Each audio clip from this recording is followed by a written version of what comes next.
Action was to simply pay attention to my breath, and when my mind wandered, to bring it back. Sounded simple enough, yet I'd sit on these silent retreats, sweating through t-shirts in the middle of winter.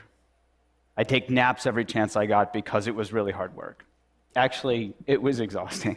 The instruction was simple enough, but I was missing something really important. So why is it so hard to pay attention?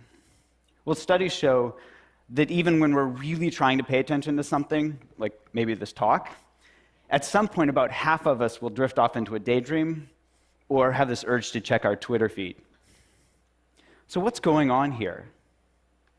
It turns out that we're fighting one of the most evolutionarily conserved learning processes currently known in science, one that's conserved back to the most basic nervous systems known to man. This reward-based learning process is called positive and negative reinforcement and basically goes like this. We see some food that looks good. Our brain says, calories, survival. We eat the food, we taste it tastes good. And especially with sugar, our bodies send a signal to our brain that says, remember what you're eating and where you found it. We lay down this context-dependent memory and learn to repeat the process next time. See food, eat food, feel good, repeat. Trigger, behavior, reward. Simple, right? Well, after a while, our creative brains say, you know what? You can use this for more than just remembering where food is. Next time you feel bad, why don't you try eating something good so you'll feel better?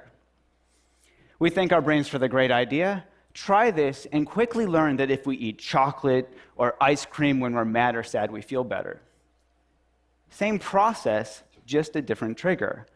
Instead of this hunger signal coming from our stomach, this emotional signal, feeling sad, triggers that urge to eat. Maybe in our teenage years, we were a nerd at school, and we see those rebel kids outside smoking, we think, hey, I want to be cool, so we start smoking. The Marlboro Man wasn't a dork, and that was no accident. See cool, smoke to be cool, feel good.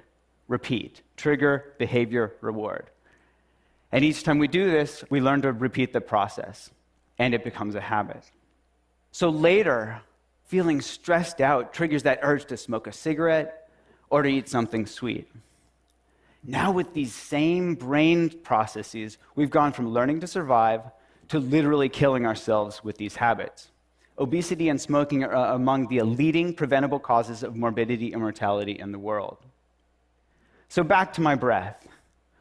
What if instead of fighting our brains or trying to force ourselves to pay attention, we instead tapped into this natural reward-based learning process, but added a twist?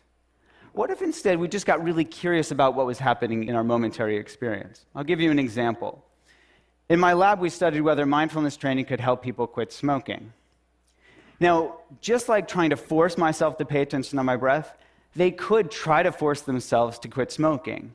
And the majority of them had tried this before and failed, on average 6 times. Now, with mindfulness training, we dropped the bit about forcing and instead focused on being curious. In fact, we even told them to smoke. What? Yeah, we said, go ahead and smoke.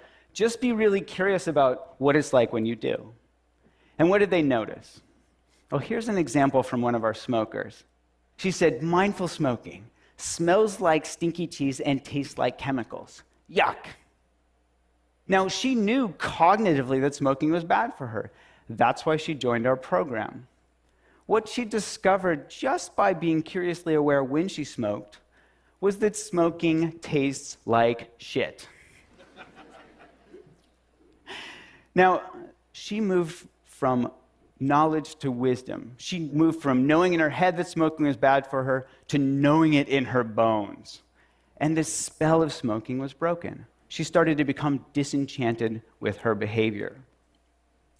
Now, the prefrontal cortex, that youngest part of our brain from an evolutionary perspective, it understands on an intellectual level that we shouldn't smoke. And it tries its hardest to help us change our behavior, to help us stop smoking, to help us stop eating that second, that third, that fourth cookie. We call this cognitive control. We're using cognition to control our behavior.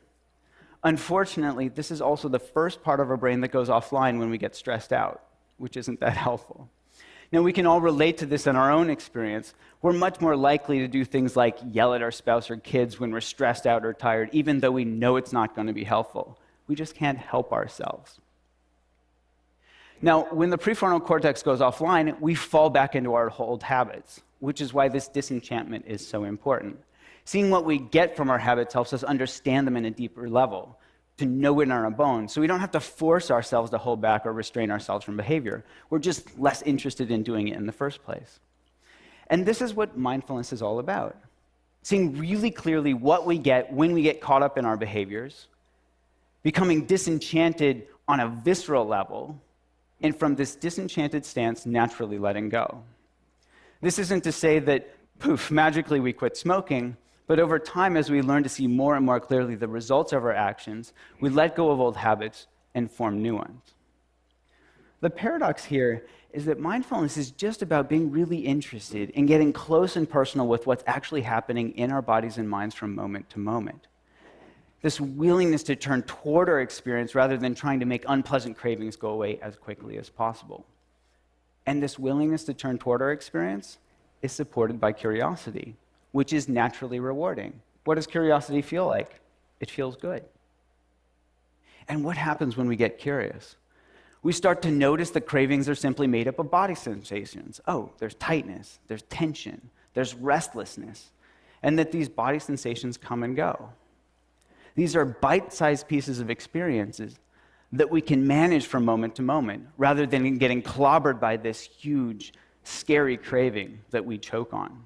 In other words, when we get curious, we step out of our old fear-based reactive habit patterns and we step into being.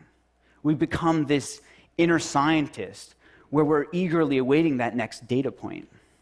Now, this might sound too simplistic to affect behavior, but in one study we found that mindfulness training was twice as good as gold standard therapy at helping people quit smoking. So it actually works. And when we studied the brains of experienced meditators, we found that parts of a neural network of self-referential processing called the default mode network were at play. Now, one current hypothesis is that a region of this network called the posterior cingulate cortex is activated not necessarily by craving itself, but when we get caught up in it, when we get sucked in and it takes us for a ride. In contrast, when we let go, step out of the process just by being curiously aware of what's happening, this same brain region quiets down. Now we're testing app and online-based mindfulness training programs that target these core mechanisms, and ironically, use the same technology that's driving us to distraction to help us step out of our unhealthy habit patterns of smoking, of stress eating, and other addictive behaviors. Now, remember that bit about context-dependent memory? We can deliver these tools to people's fingertips in the contexts that matter most, so we can help them tap into their inherent capacity to be curiously aware right when that urge to smoke or stress eat or whatever arises. So if you don't smoke or stress eat, maybe the next time you feel this urge to check your email when you're bored or you're trying to distract yourself from work, or maybe to compulsively respond to that text message when you're driving, see if you can tap into this natural capacity. Just be curiously aware of what's happening in your body and mind in that moment. It will just be another chance to perpetuate